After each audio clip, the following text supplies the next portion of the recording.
and put this new defense together, you weren't necessarily harping on what happened last year, but you did have a lot of players that Ryan said several times felt a little salty about how they played last year. I'm just wondering how you go about maybe harvesting that mentality without focusing so much on sort of the schematics of what happened last year. You just, every day, you take the field, you got a purpose. I think every day you go to work, you should have the goal to do it better than the day before. And so when you look at last year for each player, I think we approach it every day like we've got to improve, we've got to do what we know we can do mentality. So I think that's their mindset. That's our mindset. It's been that since day one, and that's our mindset going into this week. I know typically whenever something's new, people get excited about it. They're excited about what it can become.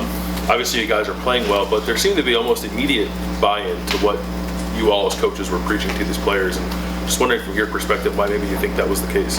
Well, I think it starts with Coach Madison and Coach Hafley, to be honest. I think they outlined a clear plan.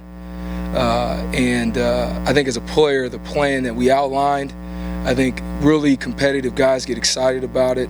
And I think that's the major reason, to be honest with you. I think it's linebackers, D-line. I mean, Coach Johnson, what he's done from his time here and what he's doing this year is incredible.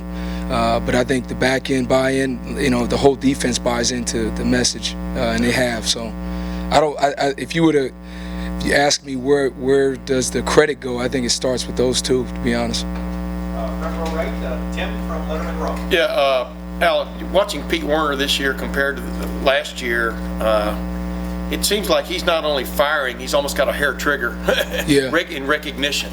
What are you noticing about his game just as this season is developing? Well, the best play was the short yardage play. They hadn't run that play. They hadn't run in 2 years. It was a really good play. It was under center, the quarterback reverse pivoted.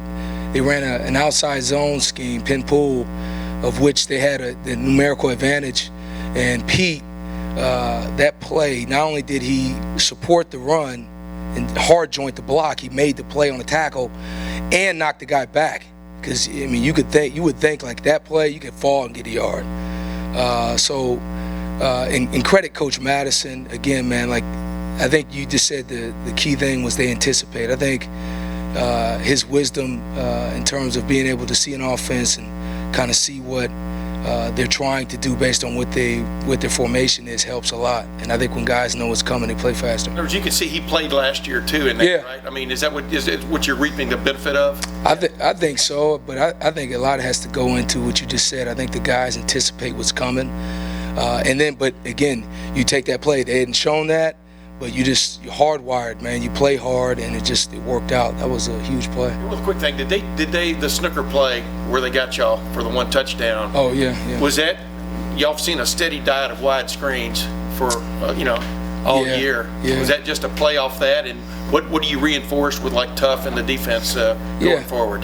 Yeah, well, that play there. I mean, that was at that part of the field. That's where they show their tricks and their shots and. It was a good fake. I mean, hell, we were aggressive. They played on that and just got the ball off. If you watch that clip, we had a guy close, and he threw it. And so, I mean, I guess when you're aggressive like that, those things happen, and a consistent, we can't consistently obviously give those up, but, we're not going to lose our stinger, and challenge our guys to, just everybody be sound, do their job as best they can, and we'll correct the mistakes as we go. But we didn't. After that play, we got back and we just said, all right, guys, here's what happened. If it happens again, this is what we do, and let's move on. Keep playing. Front row right, Austin from Letterman Row. Hal, I know you've got these questions a lot about last year and the improvement, but you can only go back to March, January to see the improvement. Is there a different sense of confidence or aggression or anything else in your room since you first got here?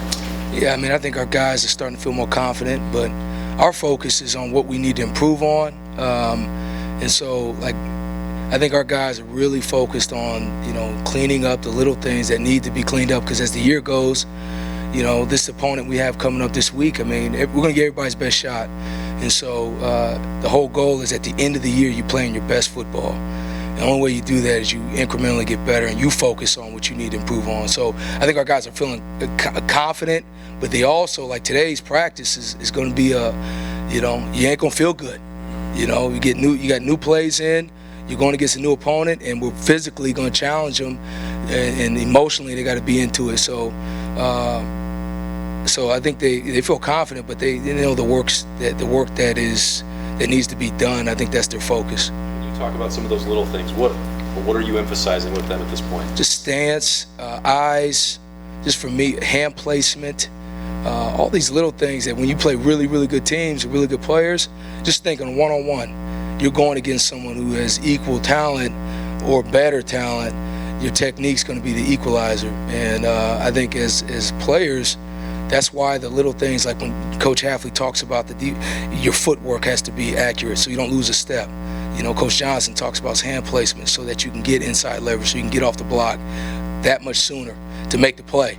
All that little stuff is what we have got to attack, and that's what our focus is. So those are, for example, some things that we focus on. Front row left, Nathan from Cleveland.com. Baron Browning had said that the kind of the relationship you guys developed early on has been the reason why he's started the year so well. Just how did you try to reach him early on, and what worked there? Well, the reason why Baron is having success is because he works really hard, and he's talented, but he worked. And I think we do have a good relationship. It's honest. He has a relationship with my wife, my kids. I think all that stuff's important whenever you're working with somebody. But to answer your question, how did I reach? He's a good kid, man. He wants to do well. I think our relationship is honest. We don't play the PC. If something's not right, it's not right. And if something's right, we talk about it and we build on it. So, and through that process, I think we've grown closer. But I think that's a big reason why. I think when you deal with people and they're honest with you, you don't have to worry about. There's no, you know what I mean? There's nothing ambiguous, man. Everything's clear. And if you want to do well, this is what you need to do. You go about the business of doing it. So credit Baron for his success. But he's still got a lot of things to improve on. And I know he would, if he was in here now, he'd say the same thing. So that's what our focus is. He's playing with a lot more confidence this year, I guess, kind of what you're talking about, too. Some of that, I assume, probably just comes from getting on the field more, playing more, and doing things. But did you feel like you had to help kind of instill that? Like, did he come into this offseason with still a belief in how good he could be? Yeah, I think when I first met him, I think he had a sense of how good he could be. He was a highly recruited kid. I think that you said the word instill. I don't instill anything. All I do is if you have a spark, then I'm gonna pour gas on it, and hopefully it turns into a blaze. I think that's what all coaches do. And so like he has a spark, and then I just we go about the business of trying to create a blaze, man, a fire. And so I think it was always there, though.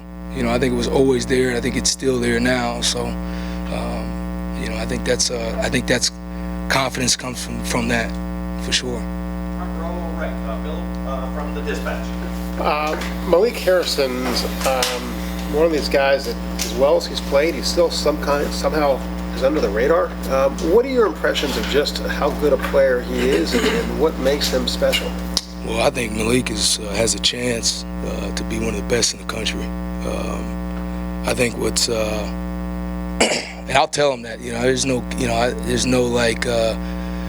keep a guy. I'm honest. I think he has the ability, but you got to exercise that ability every day.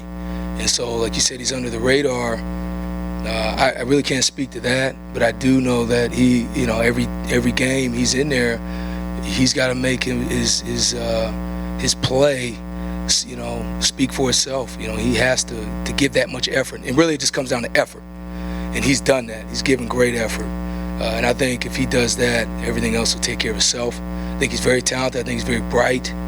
I think he's very capable of doing a lot of different things. We had him playing, backer. We had him playing at the line of scrimmage a couple times. He can do a lot of different things. So real excited and real excited about where Malik is trending. Pete Werner. Yeah. There was a game against was it UC where he played as a deep safety. Yeah. Play. Can you explain just how versatile he is and why you have the confidence in him to use him in that kind of role? He's very athletic and very smart and highly accountable. So I think with any of those guys like that, man, they can do those things because they're gonna do their job, and he has the skill set to do that. I mean, I wouldn't say that he'll have a steady diet of it, but he's good enough to do that, especially on that particular play that we had. He did a heck of a job at it. So I think he's very talented, but he's very accountable. And final question, so front row left, Doug. Barron and Tuff have played fairly equal snaps so far this year. What have you thought of how you guys have managed sort of that balance with those two guys, and how do you think maybe they complement each other playing? Yeah, I think, I think we've done a really good job of that, because I think, the one thing you see like on tape when you watch us, at least when I watch us, you see guys run into the ball, man, from the front to the back. I think the way you rotate guys, you kind of preserve some of that extra fire. And so, like, you look at a guy like Barron, he's explosive. He has a motor. I think he's able to play at a high level longer. And then same with Tuff. So I think we've done a good job of that. I think they play off each other well. Tuff and Barron have both played, multiple spots in what we're doing. But I think we've handled that pretty well. And again, every week it's its own challenge. But I think both guys physically are at a place they hadn't been in years past because of that. And the ego shrinks. I think it's about team. And when the next guy's in, they're looking for feedback. Every time we come off the field, they're talking to each other. Oh, what'd you see? This is what I saw, Poopa. And then next time they go, they play on that. So it's a really good deal. And they're competing too, And Tuff is a guy, he's a 2-year captain. We know how much of a leader he is for this team. But he's not playing every single snap. He is out there a lot in important snaps, but he's not out there all the time. Is that, when he seems so important to you, the way you guys talk about him, he's for the heart of the defense. Yeah. What's the conversation like with him? Just, you're not going to be out there every snap, but you're still a leader for us. Just that. I mean, just what you just said. And he explained to him, here's why. Because we want to see you play at the highest level, and it's a long year, so there's no ego in him. I think he understands his role. And I think any leader, like we think about the leadership, you have to be seen, but you also have to be heard and felt. You don't need to necessarily be in the arena to do those two things. So even though he's not out there, he still is being heard. He still is being felt because of his ability to engage. So I think that is, to answer your question, how do you lead when you don't play it? And he is playing quite a bit. That's how you do it. And I think he's embraced that and has done a great job, man. Really has. Coach, thank you very much. Yeah. Thanks, Al. Yep.